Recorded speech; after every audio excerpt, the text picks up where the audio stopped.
Hello बच्चों, let's see find the modulus and argument of complex number and express them in polar form 1 - iota. तो question को solve करने से पहले हम इसका बेसिक कॉन्सेप्ट सीखेंगे।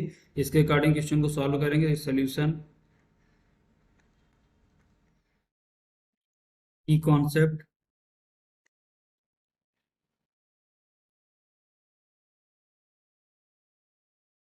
Concept if z is equal to a plus iota b, then modulus of z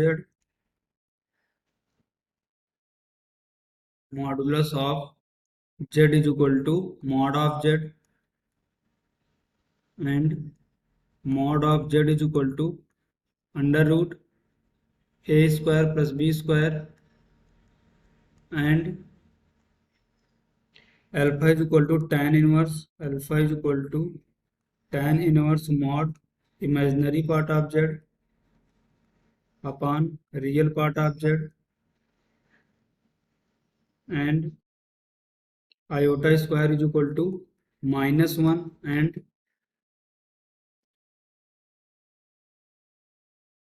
argument of z, that is the argument of z is equal to inclination of z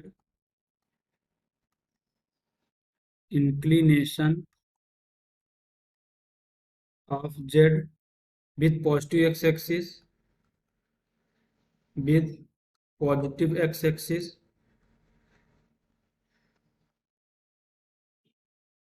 polar form of z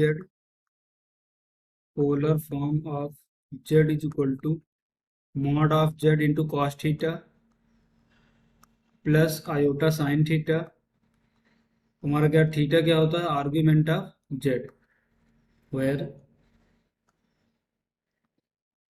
theta is equal to argument of Z. तो हम इस basic concept का use करेंगे, इसके according question को solve करेंगे। देखते हैं नेक्स्ट स्लाइड में हमारा कॉम्प्लेक्स नंबर क्या गिवन है, that is the z is equal to 1 - iota.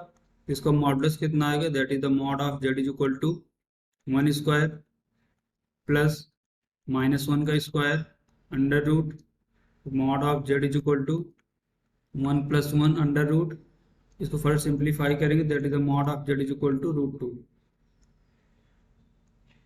तो मॉडुलस की हमारी वैल्यू कितनी आई है? √2। अल्फा कैलकुलेट करेंगे, alpha is equal to for alpha it is alpha is equal to tan inverse mod imaginary part of z. Imaginary part हमारा कितना है? -1। रियल पार्ट कितना है? 1 mod.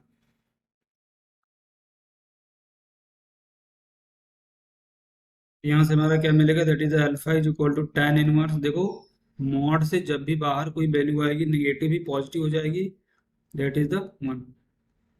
Alpha is equal to tan inverse 1। tan में किसकी value होती है? That is the tan π/4 की वैल्यू होती है 1। बाहर tan इनवर्स है, अंदर tan है, तो इसको फर्दर सिंप्लीफाई करेंगे तो हमारे पास अल्फा कितना आएगा? Alpha is equal to π/4। अब देखो हम इसके बाद देखते हैं हमारा कॉम्प्लेक्स नंबर है वो किस क्वाड्रेंट में लाई कर रहा है। हमारा कॉम्प्लेक्स नंबर क्या है? कॉम्प्लेक्स नंबर हमारा z is equal to 1 - iota है, तो इसके कोऑर्डिनेट क्या होंगे? 1, -1। तो देखो x कोऑर्डिनेट पॉजिटिव है और y कोऑर्डिनेट निगेटिव है, दैट मीन्स ये किस क्वाड्रेंट में जाएगा? देखो इसको यहाँ पर देख लेते हैं, ये फोर्थ क्वाड्रेंट में जाएगा, यहाँ पर कहीं होगा 1, -1। ये जेड हमारा यहाँ पर है, तो देखो जे एंगल जो हमारा होगा that is the alpha is equal to argument of z. Positive x axis के साथ जो इंक्लिनेशन होता है जेड का, वो हमारा आर्ग्यूमेंट होता है, लेकिन क्लॉकवाइज डायरेक्शन में है, तो ये अल्फा कैसा मेजर होगा? निगेटिव।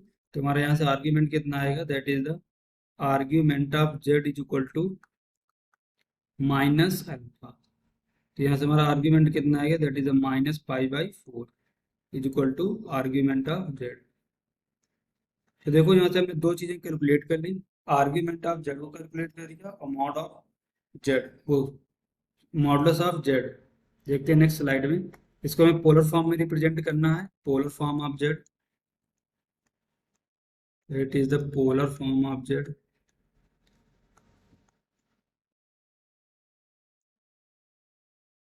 पोलर फॉर्म क्या होता है? That is the mod of z into cos theta plus iota sine theta. और थीटा क्या होता है? हमारा आर्ग्यूमेंट ऑफ z। इस पे सिंपली वैल्यू पुट करेंगे तो देखो मॉड ऑफ z कितना है हमारा? √2। That is the √2 into cos, argument of z कितना है? -π/4 प्लस आयोटा साइन -π/4।